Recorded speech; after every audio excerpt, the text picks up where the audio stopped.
नमस्कार, म सूर्य विक्रम कार्की, श्री प्रगतिशील माध्यमिक विद्यालय रातमाटामा म उमावि शिक्षक र विगत 14 वर्षदेखि म पढाइरहेको छु यसमा। र मेरो चाहिँ अलिकति समस्या यो घुँडा दुख्ने अनि अलिअलि जोर्नीहरू, यस्तो हातहरूको जोर्नीहरू चाहिँ कटकट खाने गरेको थियो। र मैले यो जाइफल मिश्रित तेल, यो बडी मसाज ओइल चाहिँ मैले प्रयोग गर्न थालेपछि मेरो त्यो घुँडाहरूमा दुखेको समस्याहरू अनि यो जोर्नीहरूमा दुखेको समस्याहरू चाहिँ कम हुँदै गइरहेको छ। र यो मैले निरन्तर रूपमा प्रयोग गरिरहेको छु आवश्यकता अनुसार।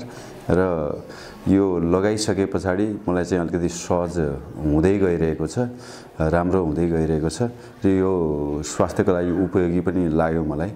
र सधैँभरि यहाँले डेली नै युज गर्नुपर्छ भन्ने त रहेन, तर यहाँहरूको चाहिँ दुख्दाखेरि, समस्या हुँदाखेरि यहाँले ढाडतिर अथवा चाहिँ यो जोर्नीतिर, खुट्टाका यो घुँडाहरूमा यहाँले आवश्यकता अनुसार लगाउन सक्नुहुनेछ। र यसले मलाई चाहिँ निकै राम्रो यो फलदायी हुँदै गएको छ।